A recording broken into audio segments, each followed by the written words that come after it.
Quando eu estou arranjando, eu me sinto livre, como se eu estivesse criando coisas que não existem e não tem limite. É tudo muito novo, tudo muito possível.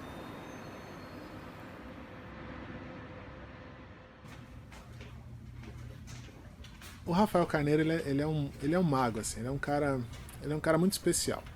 Porque ele fez os arranjos sem ter muita dimensão do grupo que ele teria, as vozes que ele teria, mas é tão bem feito que encaixou muito rápido com as vozes. Né? A gente conseguiu se adaptar muito bem, conseguiu se movimentar muito bem.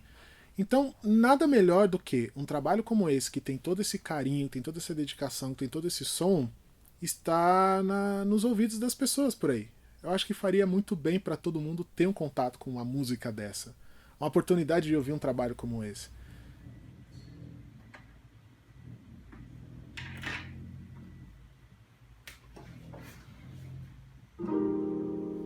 A ideia do Sambaranda surgiu também no momento um pouco maluco da vida, que eu estava fazendo faculdade fora do país, faculdade de música, e estava muito decepcionado com a faculdade, com o sistema de ensino, com essas coisas, você tem que se encaixar no padrão.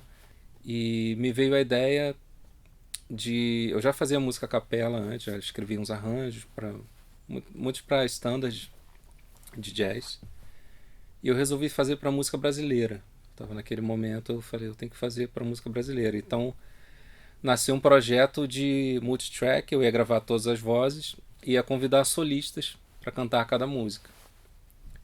E enquanto fui fazendo esses arranjos que foi me motivando bastante para fazer música de novo. Quando você está estudando uma coisa muito padronizada, a música acaba ficando muito mecânica. Então, no momento que eu comecei a fazer os arranjos, pensar nesse projeto, eu comecei a sentir vida de novo na música. Eu comecei a fazer esses arranjos e chamei a Nani. A gente começou a gravar algumas coisas e a gente conversando falou: a gente tinha que ser um grupo, tinha que ser um grupo. E a partir dali a coisa foi tomando uma proporção muito maior do que eu imaginava. Acabamos querendo montar um grupo para a gente cantar isso ao vivo e a gente ter essa experiência junto e criar um projeto muito verdadeiro para a gente e para as pessoas. Né? Quantos fios? Aí você fala, tem três. Que cores são os fios? Aí você fala, tem dois vermelho e um branco. Aí tem que olhar para ficar te passando. Aí tem um painel que é o de Até a gente conseguir formar o grupo, conseguir todas essas pessoas, a gente levou bastante tempo porque a gente estava fora e voltou para o Brasil e a gente voltou já em busca de pessoas pro grupo. Então a gente testou muita gente que não era cantor, muita gente que era cantor, mas não de música a capela. Então foi um processo muito demorado, muito difícil de achar. E aos poucos a gente foi encontrando. Eu encontrei o Cris e o Diego num projeto que eles tinham. E eu vi ali, fiquei encantado com o trabalho deles e chamei eles para o grupo. E eles entraram, abraçaram a ideia. A gente estava no Rio, eles eram de São Paulo, então a gente começou fazendo coisa muito virtual. E a gente botou como objetivo mudar para São Paulo para a gente encontrar eles e encontrar mais pessoas. E a gente encontrou depois a Penélope, o Flávio e a Ana, que caíram como uma luva dentro do grupo.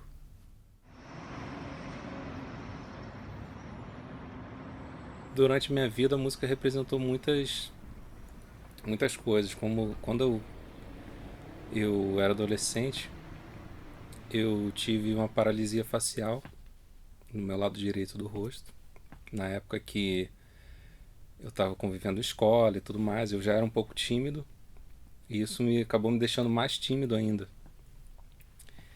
E teve o lado ruim que eu tive que lidar com aquela situação toda de socialmente me fechar, mas por outro lado eu mergulhei na música, no estudo musical, ouvir música, estudar instrumento, cantar, fazer tudo musicalmente que eu podia fazer foi a partir desse momento. E era um momento, inicialmente, era uma certa fuga para mim de fugir da realidade que eu vivia naquele momento.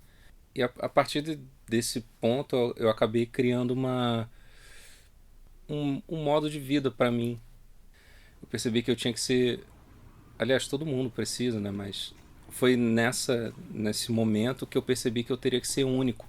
Que eu teria que fazer as coisas do meu jeito, porque, de certa forma, eu percebi que eu não me encaixava no que era ser normal. Então é isso que me inspira até hoje.